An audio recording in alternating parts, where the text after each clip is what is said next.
So it's wrong to say that it's going badly. It's going slowly and incrementally, but as I keep saying, tactical battles are sequenced in support of operational objectives. It's not run to the Hollywood timetable, as No. Zelensky said last week. You've still got the sword versus shield, and you've got steady incremental gains by the Ukrainians, but no decisive breakthrough. So there are four axes at the moment. You need a sort of generally an offensive operations against defense, a 3 or 5 to 1 capability in your favor. But it's really the reason it's going slow, it seems to me, is because there are some capability mismatches, and it's the need to innovate and overcome those which are slowing things up. They are, for example, the electronic warfare of the Russians against the drones of the Ukrainians. And a lot of people think that drones are big things, but there's actually a lot of small and micro drones. So you've got a lot of first-person view drones. These are essentially quadcopters being used by the Ukrainians, and apparently 10,000 per month are being taken down by the Russians because of the electronic warfare. That is feasible, because I do know there's one company which is producing 1,000 a month in Ukraine for the front.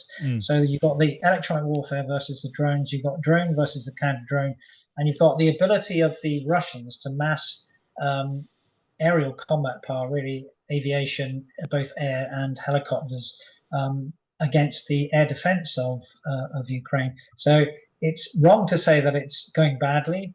It's going slowly and incrementally, but as I keep saying, tactical battles are sequenced in support of operational objectives. It's not run to the Hollywood timetable, as Zelensky said last week. And was the chaos in Russia at the weekend, in any sense, a game changer? Did it allow the forces of Ukraine to make, I don't know, something like a significant defining a change in their progress? I don't think it does in pure military terms, but I've often referenced the Clausewitzian Trinity, where if 1, 2, or 3 of the parts of that are out of sync, then your campaigning collapses, and that is the political polity.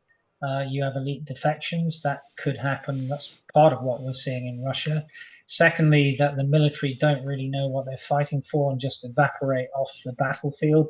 I mean, Putin referenced 1917 quite a lot, but the way I look at 1917 is that a corrupt kleptocracy, rather like the one that's there now, was part of the reason that people left the battlefield.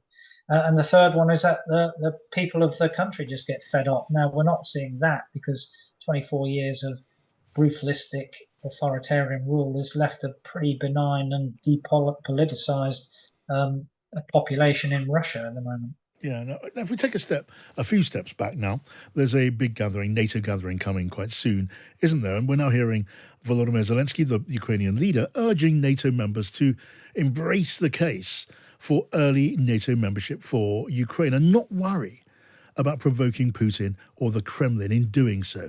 Does he have a point? Would you agree with that? Well, he has a point in that one thing that has occurred over the last 16 or 17 months is mutual deterrence.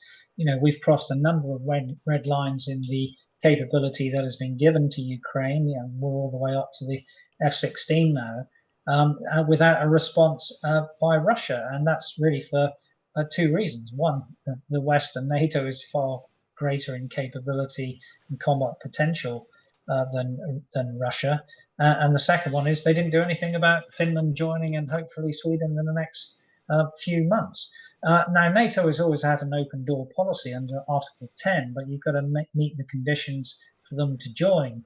And one of the conditions is that you shouldn't have an active sort of war. So they can set the benchmark for the future. But if you expect at Vilnius for there to be an announcement that Ukraine is suddenly part of NATO, that's not going to happen. No, and plainly, you can't contemplate Ukraine joining while the war is in progress. But once there is an end to the fighting that we're seeing now, you can certainly argue that membership of NATO would be arguably the best guarantor of peace, and also that Putin has traded on Western doubt and weakness for so long, maybe far too long.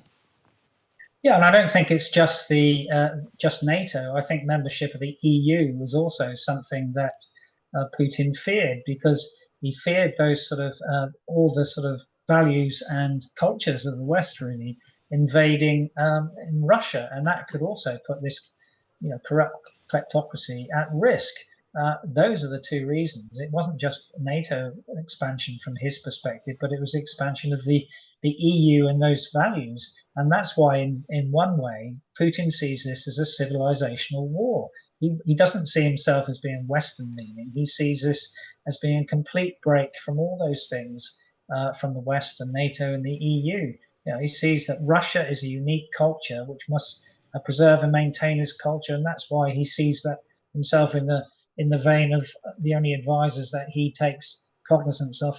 Catherine the Great, Alexander the Great, and Peter the Great.